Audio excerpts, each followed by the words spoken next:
कि past life regression, मतलब पिछले जन्म में जाके हम देख सकते हैं कि हमने क्या गलतियाँ की थी या क्या अच्छाइयाँ की थी। मेरे हाथ से स्केचबुक निकली और स्केचबुक के ऊपर मैं अपने जो जो ये 3 दिनों में मैंने जो भी अपनी जर्नीज देखी वो मैंने उस पर स्केच करनी शुरू कर दी।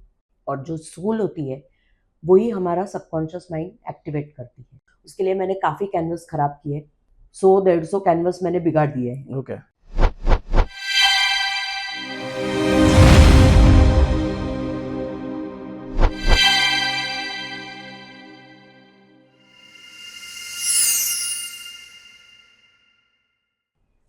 नमस्कार, स्वागत है आपका हमारे आज के एपिसोड में the art connect studio presents the artist table. मैं हूं राम अवस्थी। आज जिन कलाकारों से हम बात कर रहे हैं वो पिछले तकरीबन 30 साल से ऊपर आर्ट की सेवा कर रही हैं। उन्होंने आर्ट में मास्टर्स किया है, स्कूल में पढ़ा चुकी है, प्राइमरी और सेकेंडरी लेवल्स में। काफ़ी सालों से पोर्ट्रेट्स और लैंडस्केप में मास्टरी है। बहुत सारे एग्जीबिशंस किए हैं, सोलो ग्रुप एग्जीबिशंस भी किए हैं, बहुत जगह ट्रैवल किया है। कुछ साल पहले उनकी ज़िंदगी में एक बड़ा सुखद टर्निंग पॉइंट आया। उस टर्निंग पॉइंट से उनकी आर्ट को देखने का नज़रिया टोटल बदल गया। हमारा आज का जो एपिसोड है, हम उसी नज़रिए को आगे बढ़ाते हुए चलेंगे। तो सबसे पहले हम स्वागत करते हैं अश्विनी जी का। नमस्कार अश्विनी जी, स्वागत है आपका हमारे धन्यवाद। एपिसोड में। कैसे हैं आप बिल्कुल अच्छे हैं आप बड़ौदा से आज ट्रैवल करके आई हैं। बिल्कुल। मैम, बहुत सालों से आप पोर्ट्रेट्स कर रही हैं, आपने लैंडस्केप भी किया है और स्कूल में पढ़ाया भी है। तो एक हमारे दर्शकों को थोड़ी सी आपकी जर्नी बताएं कि आप क्या करती हैं। मैंने फाइन आर्ट्स बड़ौदा से BFA किया, वहाँ से पेंटिंग में कंप्लीट करके डिग्री लेके फिर मैंने जॉब करना शुरू किया एज अ स्कूल टीचर। और तुरंत उसके बाद मेरी शादी हुई। शादी के बाद फिर से मैंने पढ़ाई कंटिन्यू की और अपना मास्टर्स मुंबई से SNDT से कंप्लीट किया। SNDT में मेरा जो मास्टर्स के लिए मेरा जो मेन सब्जेक्ट था वो लैंडस्केप एंड पोर्ट्रेट था। पोर्ट्रेट मेरा सब्सिडरी था और लैंडस्केप मेरा मेन सब्जेक्ट था। तो यही आप पढ़ाना शुरू किया? हाँ, थैंकफुली जहाँ जहाँ मैंने जॉब किया है वहाँ पे एक पॉजिटिव थिंग ये था कि मुझे मतलब वहाँ पे खुद से डिज़ाइन करने को कोर्सेस मिले।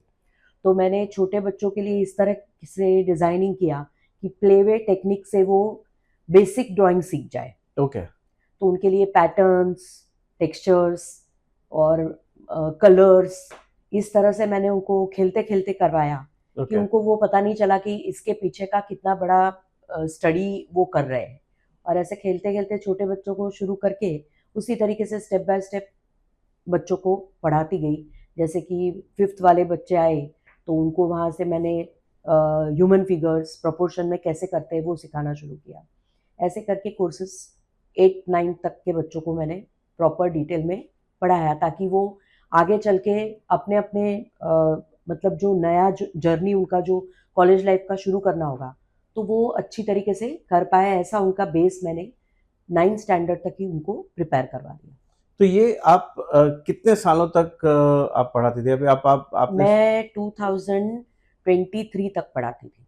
अच्छा, ओके। 24 तक, सॉरी 24th में मैंने VRS ले लिया। अभी रिसेंट में आपने VRS लिया और ये इतना बड़ा डिसीजन लिया क्योंकि आप पेंटिंग्स में फोकस करना चाह रही थी।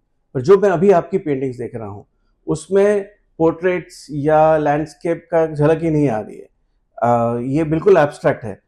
तो ये आपकी जो टर्निंग पॉइंट है, इस जर्नी का जो टर्निंग पॉइंट है, इसके बारे में बताएं। 2008 में ऐसा हुआ कि मेरे हस्बैंड ने PLR मुझे बताया कि मैं PLR करने जा रहा हूँ। तो मैंने उनको पूछा ये PLR क्या होता है? तब जाके उन्होंने बोला कि पास्ट लाइफ रिग्रेशन, मतलब पिछले जन्म में जाके हम देख सकते हैं कि हमने क्या गलतियाँ की थी या क्या अच्छाइयाँ की थी, वो सब हमें दिखती है। हम पिछले जन्म में जा सकते हैं। तो थोड़ा सा मैं भी थोड़ा डर गई कि भाई ये कहीं पीछे जाके अटक ना जाए। तो मैंने उनको कहा आप जा रहे हो तो आपके साथ मैं भी जाऊंगी, मुझे भी ये करना है।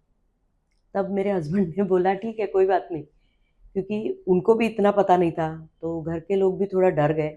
सबने बोला कि कहाँ जा रहे हो दोनों, कहीं अटक गए, बच्चा अभी बहुत छोटा है आपका, प्रॉब्लम हो जाएगा। क्योंकि उस वक्त मेरा बेटा काफ़ी छोटा था, 3 या 4 साल का होगा, और हम गए थे PLR करने। तो घर के लोग भी डरे हुए थे कि पता नहीं हमारे बच्चे कहीं अटक गए, वापस ना आए इस जन्म में, तो क्या करें। तो खैर वो एक मजाक की बात है। लेकिन इस तरह से फिर हमने डॉक्टर लक्ष्मी कोंडिवेट्टी और डॉक्टर न्यूटन कोंडिवेट्टी के पास यहाँ हमने मुंबई में आके वो कोर्स किया। एंड तभी से वो कोर्स में मुझे इतना अच्छा लगा कि मैं पूरा कर पाई। मैंने अपना उसमें पूरा एक अपना जापानीज़ जन्म से लेकर मृत्यु तक देखा। और मतलब पहले तो मुझे ऐसा लगा क्या मैं ड्रीम देख रही हूँ या सच में देख रही हूँ। फिर घर आके वो कोर्स ख़त्म करके हम घर आए, घर आके मैं सोचती रही। फिर पता नहीं मेरे हाथ से स्केचबुक निकली, और स्केचबुक के ऊपर मैं अपने जो ये 3 दिनों में मैंने जो भी अपनी जर्नीज़ देखी, वो मैंने उस पर स्केच करनी शुरू कर दी। धीरे धीरे मैं स्केच करती रही। एवरीडे मैं ऐसा ही करती थी। मैं ट्रांस में जाती थी अपने आप से, सेल्फ हिप्नोसिस से, और म्यूज़िक बजता था और मैं अपनी जर्नीज़ देखती थी, ड्राइंग बनाती थी, जर्नी देखती थी, ड्राइंग बनाती थी। इस तरह से मेरा ये नया टर्न शुरू हुआ लाइफ में। तो वो ये जो आप जो पास्ट लाइफ रिग्रेशन की बात कर रहे हैं, ये बेसिकली हिप्नोसिस हाँ, का सेल्फ प्रोसेस है, हिप्नोसिस। सेल्फ हिप्नोसिस का प्रोसेस है। ये सेल्फ हिप्नोसिस के प्रोसेस में कहीं आपको ऐसा डर नहीं लगा कि जैसा आपने बिल्कुल। ये डर तो आपके हस्बैंड के बारे में बताया, वो बेसिकली बिकॉज ऑफ जेलेसी हो फियर सकता है, फियर फियर फियर, था। क्योंकि फियर था। आप आई वाज हैविंग फियर। मैं मतलब मजाक के हिसाब से अगर हाँ, देखो हाँ। तो ऐसा नहीं हो कि पिछले जन्म में जाके कोई मंजुलिका मिल जाए उनको तो आपको छोड़ दे। नहीं, वो डर तो नहीं था। वो डर नहीं था, पर मुझे ये डर था कि मेरे हस्बैंड अगर पिछले जन्म में फंस गए तो मैं क्या करूंगी। एग्जैक्टली, तो मेरा भी यही सवाल था कि हम्म, अगर जो सेल्फ हिप्नोसिस हम्म, की जब हम बात करते हम्म, हैं, और अगर ये अगर टेक्निक बराबर से नहीं आए और आप हाँ, एक्चुअली उसमें फंस जाए, तो आपके लिए मुश्किल नहीं हो? मुश्किल होता ही है। उसके लिए हमें एक कोच की ज़रूरत होती है, ओके, जो हमें मतलब वो जर्नी पे ले जाए। तो जो हिप्नोसिस करने के जो ये होते हैं, सेल्फ हिप्नोसिस हम तभी कर सकते हैं जब हम वो अचीव कर लें। ओके, वो एक अलग कोर्स होता है जो मैं अभी कर रही हूँ फिलहाल। I am learning through that. मेरा ख़त्म होने को ही है, बस लास्ट के 15 दिन ही बचे हैं वो कोर्स के। सो बकायदा आप वो पूरा कोर्स हाँ, कंप्लीट करूंगी, और मुझे प्रॉपर हाँ, करेंगे मैं और एक उसके बाद प्रॉपर गाइड बनूंगी प्रॉपर लोगों की, गाइड बनेंगे आप। Hypnosis guide. तो वैसे ही जो हिप्नोसिस गाइड होते हैं उनके पास जाके भी मैं करती हूँ, अपना खुद का रिग्रेशन करवाती हूँ। सेल्फ हिप्नोसिस मुझे अब प्रैक्टिस की वजह से, इतने साल की प्रैक्टिस की वजह से आया है, तो मैं कर रही हूँ उसको। अभी नहीं अटकती, लेकिन शुरू में ऐसा होता था। अच्छा, इसलिए शुरू में मैं कभी सेल्फ हिप्नोसिस पे नहीं गई। ओके। सेल्फ हिप्नोसिस भी कोच के सामने ही किया है। तो मैं अपन पहले थोड़ा सा PLR के बारे में जानते हैं, फिर बिल्कुल, देन वी टेक अहेड वो PLR और आपकी आर्ट जर्नी के लिए बिल्कुल। पे वो बात करते हैं। ठीक। तो मुझे ये बताइए, जो पास्ट लाइफ रिग्रेशन है, इसमें एक्चुअली आप मेंटली कितने पीछे जा सकते हैं? क्योंकि जहाँ तक मेरा नॉलेज है, ये है कि ये साइंटिफिकली या डॉक्टर्स अप्रूव्ड प्रोसेस नहीं बोलते हैं इसको। It's basically more of spiritual वैसा है। तो थोड़ा सा इसको थोड़ा डिटेल में आप हमें बताइए। जैसे कि इसमें क्या होता है कि जैसे हम मेडिटेशन करते हैं, उसमें हम अपने 7 चक्रों को जागरूक करते हैं। ओके, सेम प्रोसेस ही है इसमें, लेकिन ये गाइडेड हिप्नोसिस के द्वारा किया जाता है। हिप्नोसिस यानी हमारा जो सबकॉन्शियस माइंड है उसको एक्टिवेट किया जाता है, और जो कॉन्शियस माइंड है उस वक्त थोड़ा सा डीएक्टिवेट करते हैं।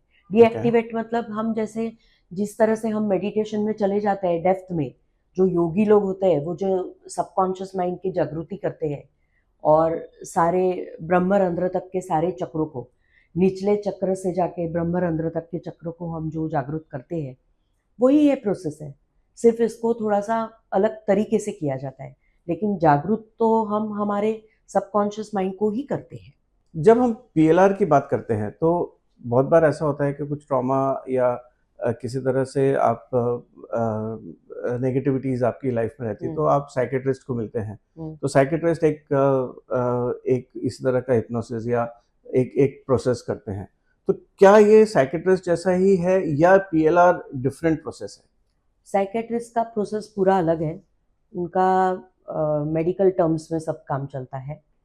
वो सबकॉन्शियस माइंड और कॉन्शियस माइंड को अलग तरीके से देखते हैं, और जो पीएलआर वाले हैं वो कम्प्लीटली डिफरेंट वे में देखते हैं। मतलब पीएलआर वाले ये देखते हैं कि हमारे सबकॉन्शियस माइंड में हमारी सोल जो होती है वो कंटिन्यूस हर जर्नी में जो चीज़ें सीखती है वो उनके सबकॉन्शियस माइंड में उसके रहता ही है, सोल के सबकॉन्शियस माइंड में। और जो सोल होती है वही हमारा सबकॉन्शियस माइंड एक्टिवेट करती है। ओके। तो सोल के पास वो सारे अनुभव होते हैं और वो अपने अनुभवों के हिसाब से चलती है। जबकि मेडिकल साइकेट्रिस्ट जो होते हैं वो इस बात को नहीं मानते हैं। उनका कुछ अलग कहना होता है कि भाई ये एक मेडिकल टर्म है, मतलब इंसान को पता है कि मैं गलत कर रहा हूँ, फिर भी वो कुछ समय के लिए अपने आप को नहीं, मैं ये नहीं कर सकता, मैं ये नहीं कर सकता, ऐसे करके अपने आप को वो दबाता है, पर वो करता तो वही है इंसान, ऐसा उनका मानना है। पर पीएलआर में ऐसा नहीं है।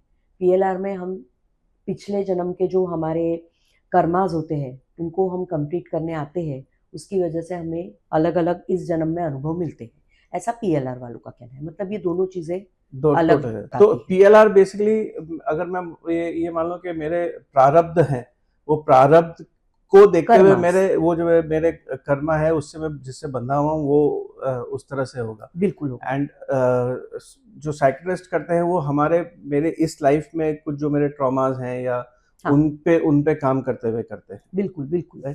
How has the PLR impacted on your paintings?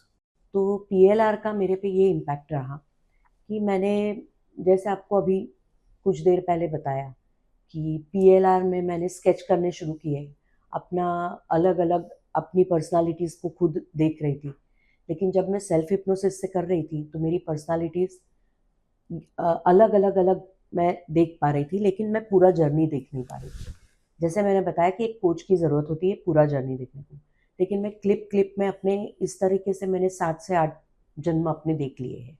Okay. तो उसके हिसाब से मैं ड्राइंग्स बनाती गई 2008 से, और 2020 में जाके मैंने दूसरा भी स्टडी करना शुरू किया। जैसे कि मैंने गरुड़ पुराण का स्टडी किया, मैंने गीता के इसमें जो अर्जुन को जो प्रश्न थे, हाँ। जिनका सॉल्यूशन श्री कृष्ण ने किया था कि मैं मेरे पूर्वजों को कैसे मार सकता हूँ, ये वो, तब कृष्ण ने उसको उसके पीछे के जन्म की कुछ चीज़ें दिखाई थी। तो वो सारा भी मैंने स्टडी किया।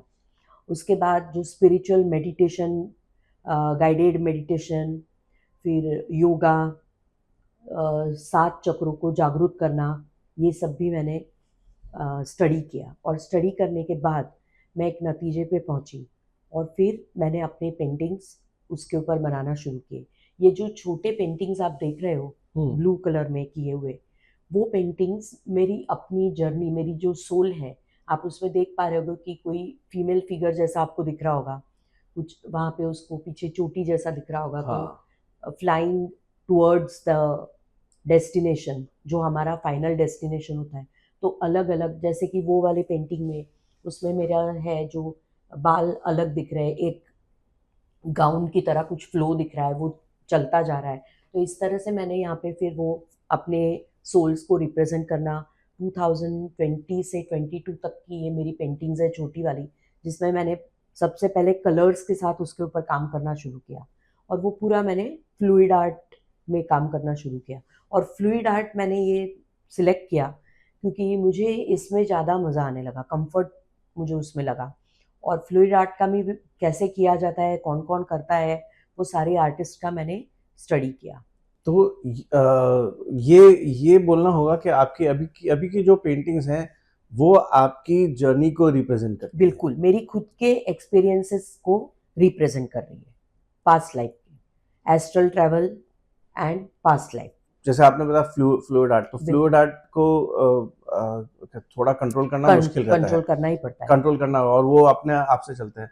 तो पहले आपने उसको कंट्रोल करना सीखा, प्रैक्टिस किया, और फिर तो ये जो इमेजेस उभर रही हैं वो आप खुद बना पा रही हैं या अपने आप आती हैं? नहीं, हर फिगर या हर इमेजेस जो उभरी हुई है, मैंने अपनी पूरी जो स्टडीज करके रखी थी इतने साल की, वो स्टडीज के बाद ही मैंने उसको बड़े कैनवस पे करने की कोशिश की, और कंप्लीटली मैं उसमें जब सक्सेस हुई उसके बाद ही मैं वो लाई। मतलब ये जो इसके ऊपर जो फिगर्स आ रही है या उसका बैकग्राउंड आ रहा है, वो सारा मैंने किया हुआ है खुद से पर्पसफुली। अच्छा, वो पर्पसली हुआ है, वो ऐसे ही कलर बिल्कुल करके एक्सीडेंटली जो नहीं हुआ है, एक्सीडेंटली नहीं एक हुआ भी है। जगह पे एक्सीडेंटली नहीं है। ओके। पहले शुरू में जब मैंने करना शुरू किया तब एक्सीडेंटली था, क्योंकि मुझे उसमें इतना नॉलेज नहीं था, लेकिन मैंने उसके ऊपर कंटिन्यूस 2 साल कंटिन्यूस 2020 से 22 तक कंटिन्यूस उसके ऊपर काम करती रही कि मुझे जैसा चाहिए वैसा जब तक नहीं आता। उसके लिए मैंने काफ़ी कैनवस खराब किए, 100-150 कैनवस मैंने बिगाड़ दिए हैं, ओके। छोटे साइज में लेके उसको करती रही, और वो उसी के ऊपर एक ही उसको वाइट लगाया, उसके ऊपर दोबारा से काम किया।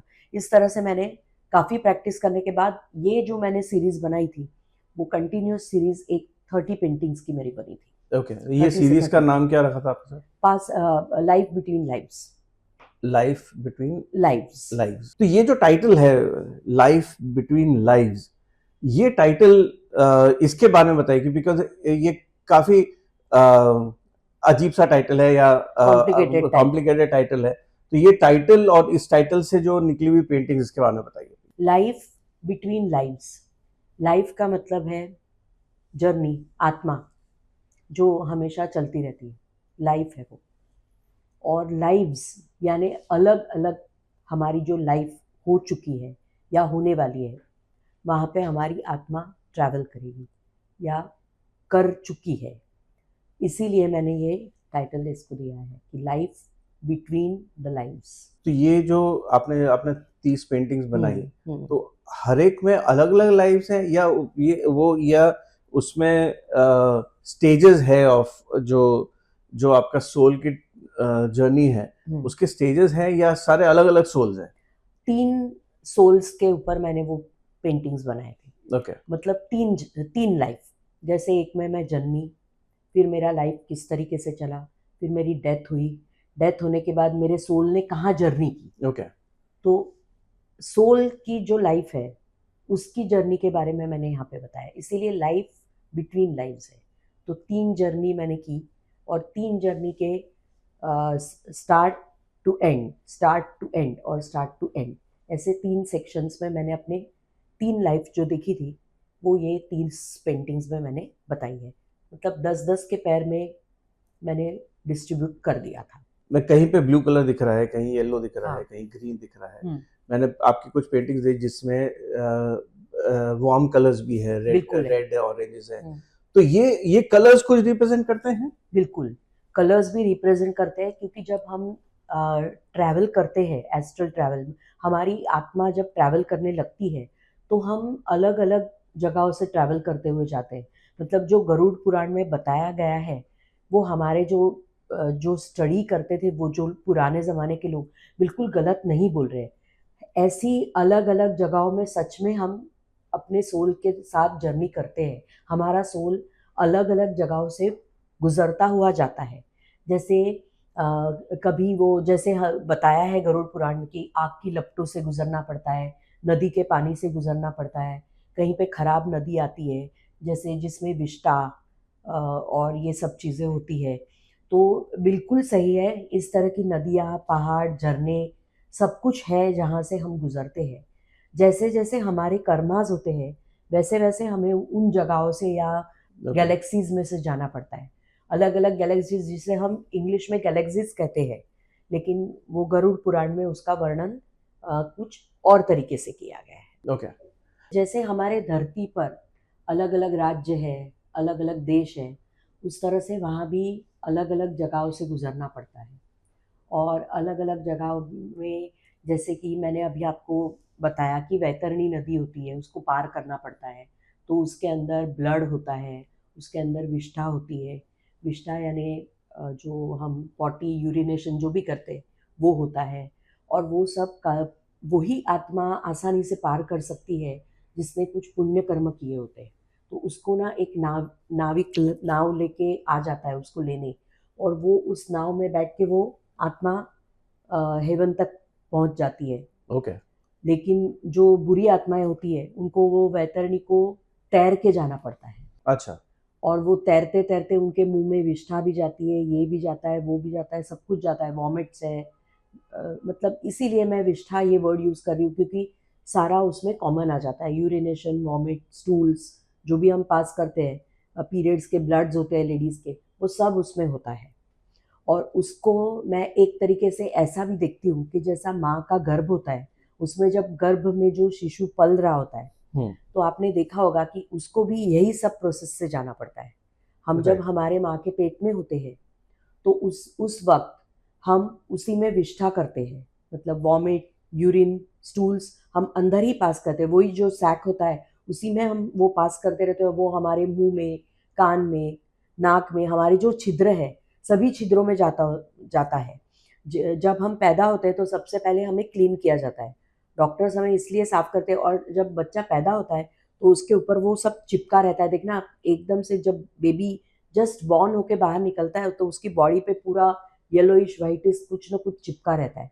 तो ये हमारा ही सब गंदगी है, जो हमने वॉमिट्स की रहती है, जो पॉटी करते हैं, जो यूरिनेशन करते हैं, वही हमारी बॉडी पे चिपक के बाहर हम उसी के साथ पैदा होते हैं। मतलब गंदे तरीके से हम पैदा होते हैं, और पैदा होने के बाद तो हम ऐसे इतराते हैं, और हम हमारी खूबसूरती पे इतराते हैं, हमारे डेजिग्नेशंस पे इतराते हैं, लेकिन कुछ भी ऐसा नहीं है, वापस वही जर्नी पे हमें जाना है। एक तरीके से मतलब वो वैतरणी और माँ का जो गर्भाशय का जो ये है प्रोसेस, जो हमारा प्रवास है, वो दोनों को मैं सिमिलर वे में देखती हूँ। तो ये जो जो हम कलर की जो बात कर रहे थे, तो ये जो जितने भी कलर्स है ये रिप्रेजेंट करते हैं, या तो वैतरणी को रिप्रेजेंट करते हैं, या वो फायर को रिप्रेजेंट करते हैं, या वो मल और या मलमूत्र, मलमूत्र को उसको रिप्रेजेंट करते हैं। बिल्कुल। उसमें से जो ये वाइट सोल्स, वो सोल है, वो सोल की जर्नी दिखाई जो जो वाइट है, प्योर सोल है। और वो सोल वो वहां से आगे मूव करता है। हाँ, जैसे कि सोल्स के भी अलग अलग रंग मैं दिखाती हूँ, कुछ कार्मिक के हिसाब से मैंने वो सोल्स के कलर बताए। जैसे यहाँ पे कुछ काले सोल्स है, कुछ येलो है, कुछ वाइट है, कुछ ब्लूइश दिखेंगे। तो ये सारे जो है, जो ब्लूइश होते हैं, वायलेट होते हैं, पिंक होते हैं, वाइट होते हैं, वो सारे प्योर सोल्स होते हैं। ओके। और जो ऑरेंज, येलो, इस तरह के जो कलर के सोल्स होते हैं, वो सारे सोल्स, वो उन्होंने कुछ कर्म खराब किए होते हैं, ओके। उसकी वजह से उनको जो शिक्षा भोगनी है ऊपर जाकर, तो वो जाएंगे हेल में। हेल यानी वो यमलोक लोक में जाएंगे, देवलोक में नहीं जाएंगे, हेवन में नहीं जाएंगे, स्वर्ग में नहीं जाएंगे। तो उस तरह से बाइफर्केशन ऊपर भी होता है। जैसे यहाँ हम 4 वर्णों में ह्यूमंस को बांटते हैं, उसी तरह से वहाँ भी अलग अलग रंगों के थ्रू सोल्स को बांटा जाता है। मेरे दिमाग में एक सवाल और आ रहा है कि जैसे आपने बताया कि आपकी एक पास जर्नी थी जो जिसमें आप जापान में थी, ठीक है। अब अगर उस जर्नी को लाइक जो अभी जो आप पैदा हुई हैं उसके पहले की जो जर्नी थी जिसके अंदर आप पैदा होके डेथ हुई और फिर then you travelled here, right? So from that death to this birth, तो इसके बीच की जर्नी तो ये सारी जो ऊपर वाली जो जर्नी थी, लेकिन आप इसको रिप्रेजेंट वैसे भी कर सकती थी कि जैसे जापान में है तो आप मतलब वहाँ का लैंडस्केप दिखा सकती थी, वहाँ के आप, क्योंकि because you are a portrait artist, you are a landscape artist, तो आप जापान का लैंडस्केप दिखा सकती थी आप, तो वो क्यों नहीं किया? तो मेरी जो जापान की जर्नी है वो मैंने रियलिस्टिक वे में नहीं दिखाई, ये आपका सवाल था। हाँ। मैं सोल जर्नी पे काम कर रही हूँ, आत्माओं पे। जब मैं आत्मा पे काम कर रही हूँ तो मैं अपने उस जर्नी में से निकलने के बाद जो मेरी जर्नी शुरू हुई उसी के बारे में रिप्रेजेंट करूंगी, राइट? क्योंकि मेरा टाइटल, शीर्षक ही वही है ना, life between the lives. Okay, got it. 2 जन्मों के बीच की जो यात्रा है सोल की, उसी के बारे में मेरा काम है। तो जैसे ही वो जापान के बर्थ में, मैं करीबन 32 साल की उम्र में मैंने अपना वो जन्म ख़त्म कर लिया, छोटे 2 बच्चों को और पति को और पिताजी को पीछे छोड़ के मैं अपनी जर्नी के लिए आगे निकल गई। ओके। तो वो जो सोल जर्नी थी, वो एक अच्छे सोल की जर्नी थी। तो वो व्हाइट सोल है जो वहाँ पे उस पेंटिंग में मैंने बताया है। ओके। वो सोल उड़ते हुए काफ़ी अच्छे से ट्रैवल करते हुए सीधा हेवन तक पहुँच गया था। तो वो पूरा मैंने मेरे जो पेंटिंग्स हैं उसमें सारे ब्लू, पिंक, वायलेट, ये जो हमारे शांत रंग होते हैं, वो सारे काम कलर्स उसी में मैंने काम करके बताया है, क्योंकि वो मेरा पूरा प्योर सोल जर्नी का ट्रैवल था। जो मैं समझने की कोशिश कर रहा था कि जो एब्स्ट्रैक्ट आपने दिखाया है, this abstract is the in between journey जो आपकी फ्रॉम हाँ, from one life to another life, बिल्कुल, उसके इन बिटवीन की जर्नी बिल्कुल, है। और वो इसलिए एब्स्ट्रैक्टिज्म में बहुत अच्छी तरह से दिखा पाते हैं क्योंकि उसका कुछ फॉर्म नहीं है। बिल्कुल, सही। क्योंकि आत्मा का कोई फॉर्म नहीं होता। हाँ। ऊपर भी जो अलग-अलग ब्रह्मांड है, अलग-अलग जगह है जहाँ से हमारी सोल गुज़रती है, तो कभी-कभी वो लैंडस्केप या उसके इसमें होते हैं, नहीं ऐसा नहीं। अलग-अलग नगरी भी हमें दिखाई देती है, ओके। लेकिन वो जिस तरह से हम नीचे बिल्डिंग्स या महल या उस तरह से जो हम रिप्रेज़ेंट करते हैं, वैसा नहीं होता है। वो उनको अमूर्त स्वरूप में वहाँ पे दिखाया है। ओके। जैसे हमारा शरीर नहीं है, वो भी अमूर्त हो जाता है ऊपर जाने के बाद। उसी तरह वहाँ की जो अलग-अलग नगरियाँ है या राज्य है या हेवन है, वो भी अमूर्त स्वरूप में है। उनका कोई परफेक्ट फॉर्म नहीं होता। वो अपने अलग-अलग रूप, रंग बदलते रहते हैं। वो मैंने वहाँ पे घूम के मेरी आत्मा ने वो जो देखा, समझा, एक्सेप्ट किया, वही मैंने यहाँ पे अपने पेंटिंग्स में उतारने की कोशिश की है। और काफ़ी हद तक मैं कहूँगी कि 95% तक मैं यहाँ पे सक्सेसफुल रही हूँ। मैं अपने आप को कभी 100% सक्सेसफुल नहीं बोलूँगी, क्योंकि अभी भी मुझे इसके ऊपर और ज़्यादा स्टडी करनी है और आगे इसमें और ज़्यादा बढ़ने की कोशिश करनी है। ये मेरे ख्याल से ये शुरुआत है मेरे इस नए वाले जर्नी की। बहुत सारे सवाल बार-बार आ रहे हैं, पर एक सवाल ये है कि जैसे art can be used as a therapy, ठीक है? सो पीएलआर प्लस आर्ट, ये कोई हीलिंग प्रोसेस में भी काम आता है? मतलब किसी के ट्रॉमास को ये हील करने में पीएलआर प्लस आर्ट काम आए, इसके बारे में थोड़ा-सा बताएँ।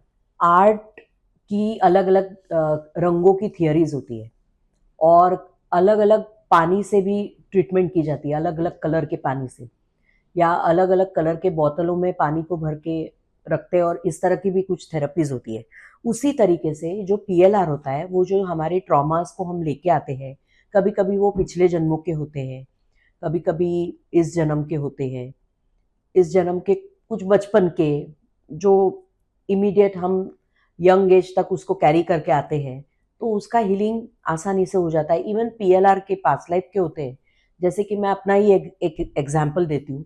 मैंने अपने आप को ऐसा, मतलब मैं बचपन से, मुझे पानी से बड़ा डर लगता था।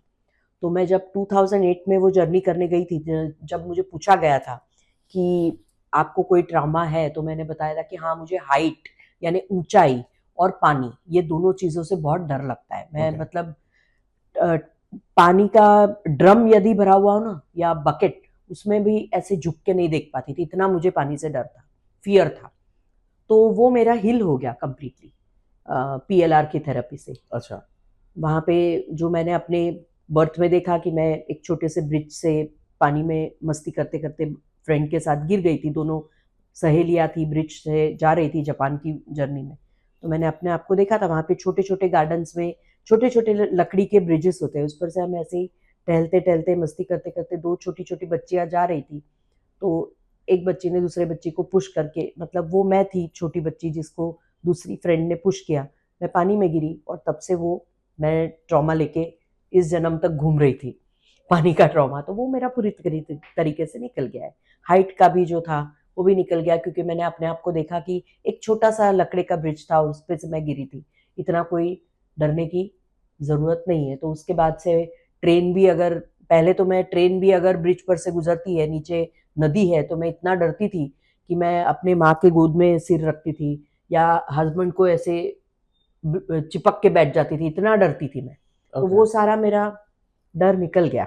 सो फिर सो healing is possible. Healing is possible. तो और हीलिंग के साथ में आपके आपका एक ओवरव्यू चेंज हो जाता है बिल्कुल, टुवर्ड्स लाइफ। क्योंकि टुवर्ड्स लाइफ जैसे कि मैं पानी से अब प्यार करने लगी हूँ। पानी में जाके समुद्र में नहाती हूँ, पानी में जाती हूँ, नदी में जा बच्चे के साथ एन्जॉय कर पाई।